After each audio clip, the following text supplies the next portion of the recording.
खूप जुनी अशी ही परंपरा आहे। गोविंद दिवाकर भट कामतेकर।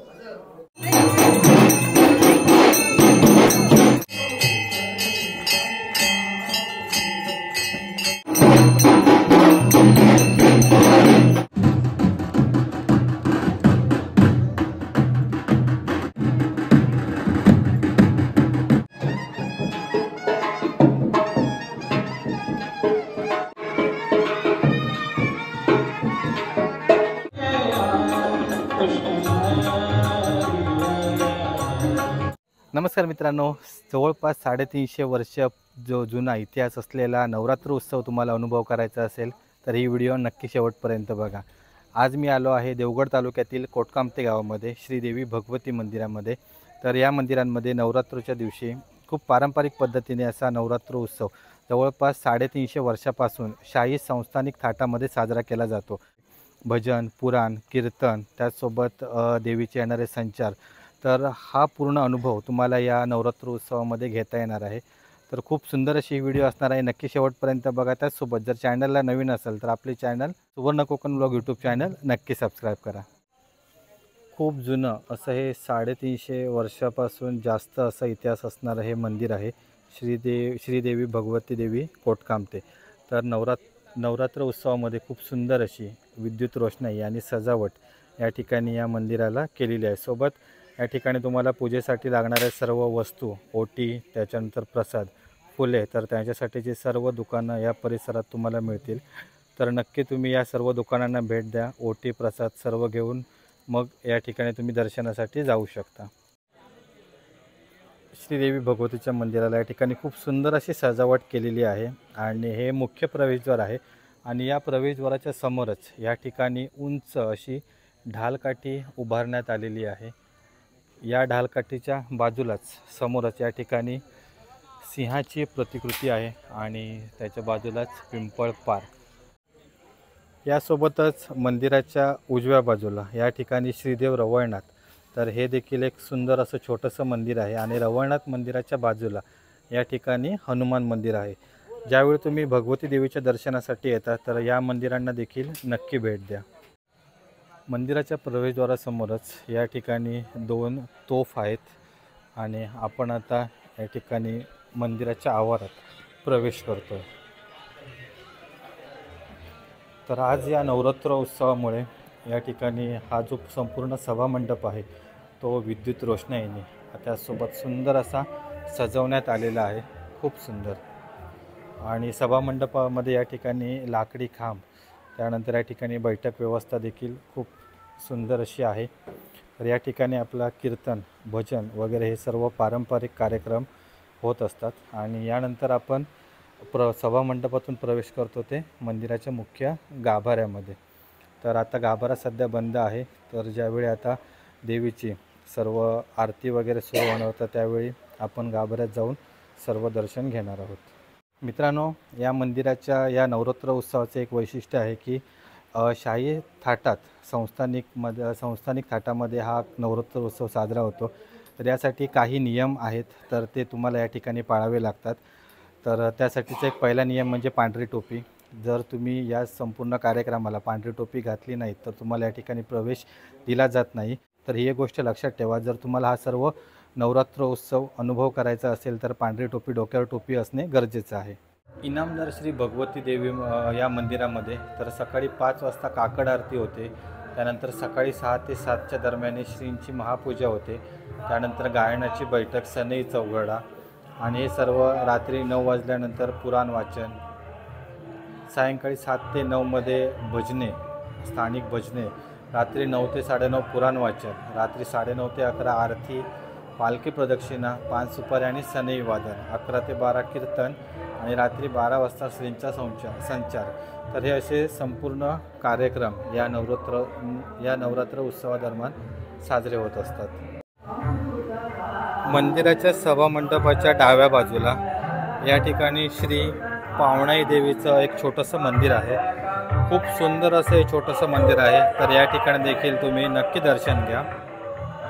कोकणातील खूप प्राचीन अशा मंदिरापैकी हे एक श्रीदेवी भगवतीचं मंदिर आहे, जुनं कौलारू पद्धतीने उतरत्या छपराचं त्यासोबत लाकडी कोरीव काम केलेलं असं हे सुंदर असं कौलारू मंदिर आहे. खूप सुंदर मंदिराचा परिसर देखील खूप सुंदर आहे. मंदिराच्या भोवती संपूर्ण चिरेबंदी भिंत आणि या ठिकाणी हे जे फ्लोरिंग आहे हे देखील चिरेबंदी दगडी फ्लोरिंग आहे. खूप सुंदर. तर या ठिकाणाहून देखील तुम्ही मंदिरामध्ये प्रवेश करू शकता मंदिराच्या परिसरामध्ये. आणि हे जसं इथे तुम्हाला मार्किंग दिसतंय तर पालखी प्रदक्षिणा मार्ग आहे हा. तर ज्यावेळी पुराण वाचन झाल्यानंतर पालखी प्रदक्षिणेसाठी निघते तर या संपूर्ण मार्किंग केलेल्या या मार्गावरून ही संपूर्ण पालखी आणि हे जे संपूर्ण भाविक असतात हे सर्व या ठिकाणाहून जातात. त्यासोबत मंदिराच्या पाठीमागे श्रीदेवी भगवती संस्थान यांचं कार्यालय आहे. तर जर तुम्हाला कोणतीही देणगी किंवा या कोणत्याही स्वरूपात तुम्हाला मदत करायची असेल किंवा संस्थानाला या जर संपर्क करायचा असेल तर या ठिकाणी तुम्ही नक्की भेट देऊ शकता. त्यासोबत या ठिकाणी भक्त निवासाची देखील सोय आहे. तर या ठिकाणी येणारे भाविक इथे तुम्ही राहू शकता. खूप सुंदर अशी या नवरात्र उत्सवादरम्यान या ठिकाणी मंदिराला सजावट केलेली आहे आणि मंदिराचा जो संपूर्ण परिसर आहे तो देखील सुशोभित करण्यात आलेला आहे. मंदिरामधून आपण समोर प्रवेश केल्यानंतर उजव्या बाजूला या ठिकाणी तुळशी वृंदावन आहे. खूप सुंदर. तर आता काहीच वेळात या ठिकाणी कार्यक्रम सुरू होईल. तर नक्की ही व्हिडिओ मित्रांनो शेवटपर्यंत बघा. मित्रांनो, श्री भगवती देवीच्या या नवरात्र उत्सवामध्ये जर तुम्हाला सहभागी व्हायचं असेल, पांढरे टोपी गरजेचं आहे, कंपल्सरी आहे. त्याशिवाय तुम्हाला देवीच्या या नवरात्र उत्सवामध्ये भाग घेता येत नाही. खूप जुनी अशी ही परंपरा आहे आणि अजूनही गावातील सर्व भाविक ग्रामस्थ, लांबून येणारे जे ग्रामस्थ आहेत ते देखील या सर्व परंपरेचं पालन करतात. त्यामुळे ही एक गोष्ट लक्षात ठेवा, खूप महत्त्वाची आहे. आणि या नवरात्र उत्सवाची ही व्हिडिओ ग्रामीण कोकण यूट्यूब चॅनलवर देखील तुम्हाला बघायला मिळणार आहे. तर स्वप्नील आणि मी आम्ही दोघंजण हा संपूर्ण सोहळा अनुभवणार आहोत आणि आमच्या चॅनलच्या व्हिडिओच्या माध्यमातून तुमच्यासमोर घेऊन येणार आहोत. तर ग्रामीण कोकण यूट्यूब चॅनल आणि सुवर्ण कोकण ब्लॉग यूट्यूब चॅनल नक्की सबस्क्राईब करून ठेवा, जेणेकरून आपल्या कोकणातील हे सर्व प्रथा परंपरा त्याच्यानंतर इतर जे सर्व नवीन व्हिडिओ आहेत ते तुम्हाला पाहता येतील. गोविंद दिवाकर भट कामतेकर, ब्राह्मणदेव वैवाटदार, विजय ना. श्रीदेवी भगवती मंदिर देवस्थानाचे कार्यालय आहे आणि प्रत्येक कार्यक्रमापूर्वी या ठिकाणी हजेरी लावली जाते आणि ही प्रथा खूप वर्षापासून चालत आलेली आहे. जे देवसेवक आहेत, जे देवाचे मानकरी आहेत, त्यांची सर्वांची या ठिकाणी हजेरी घेतली जाते आणि त्यानंतर मग रात्री 9 नंतरचा जो कार्यक्रम आहे, पुराण, कीर्तन, पालखी सोहळा, तर हे सर्व कार्यक्रम त्यानंतर पार पडतात. सर्व भय शिक्षणात आपल्या मोहजाला दिसू नये म्हणून श्री शिवाने वृक्षरूपाने मंदिरामध्ये पुराण वाचन सुरू असताना या ठिकाणी पालखी प्रदक्षिणेसाठी निघणारी जी पालखी आहे तर त्या पालखीची सजावट हे सर्व देवसेवक करत आहेत. पालखी प्रदक्षिणेसाठी निघणारी ही जी पालखी आहे ती सजवून तयार झालेली आहे. पुराण वाचन आणि आरती झाल्यानंतर ही पालखी प्रदक्षिणा होणार आहे. नवरात्र उत्सवामध्ये होणाऱ्या प्रमुख कार्यक्रमांपैकी पालखी प्रदक्षिणा हा देखील एक प्रमुख सोहळा असतो. तर अगदी डोळ्यांचं पारणं फेडणारा असा हा सोहळा, नक्की याचा अनुभव घ्या.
पालखी प्रदक्षिणा झाल्यानंतर आता या ठिकाणी कीर्तन सादर होणार आहे। तर आता सर्व जे भाविक आहेत ते या सभा मंडपामध्ये आपापल्या जागेवर बसून घेत आहेत।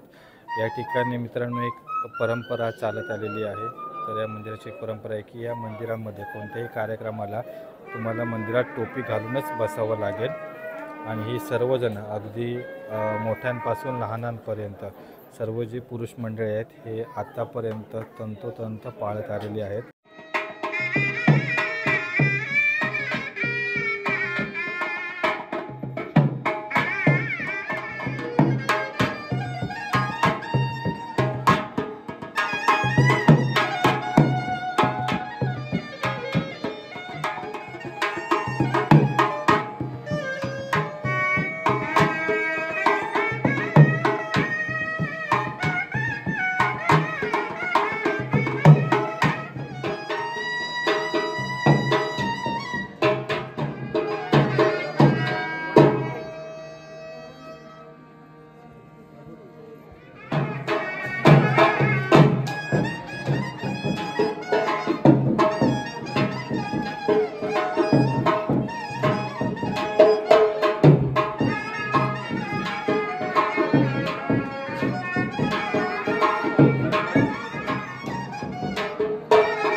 श्री गुरुभ्यो वक्रतुंड महाकाय सूर्यकोटि समप्रभ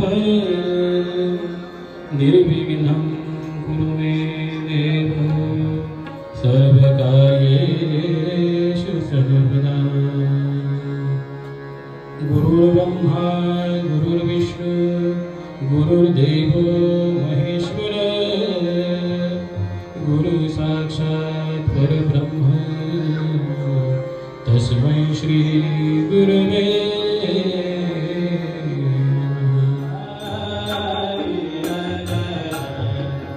जय जय राम कृष्ण हरी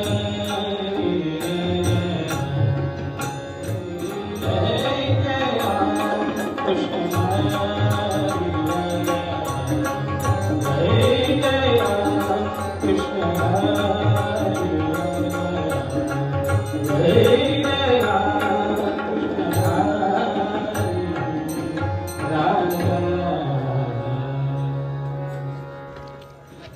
कीर्तन सोहळा पार पाडल्यानंतर या ठिकाणी देवीचे संचार आहेत, तर ते अत्यंत वेगामध्ये या ठिकाणी मंदिराबाहेर पडतात आणि यानंतर पुढे ब्राह्मण देवाच्या भेटीला जातात.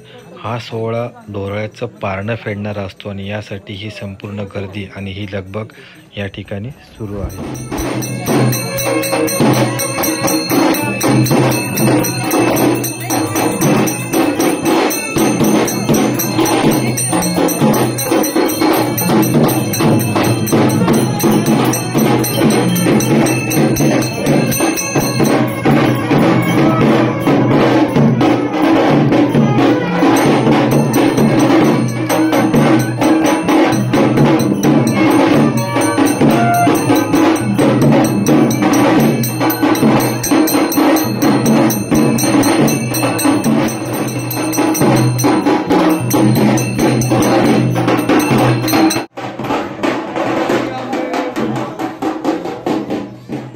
देवीचे अवसर हे ब्राह्मण देवाच्या भेटीनंतर पुन्हा मंदिरात आल्यानंतर आजच्या या पहिल्या दिवसाची सांगता होणार आहे. 350 वर्षापासून चालत आलेल्या या नवरात्र उत्सवाची सांगता विजयादशमी दिवशी सोने लोटल्यानंतर होणार आहे.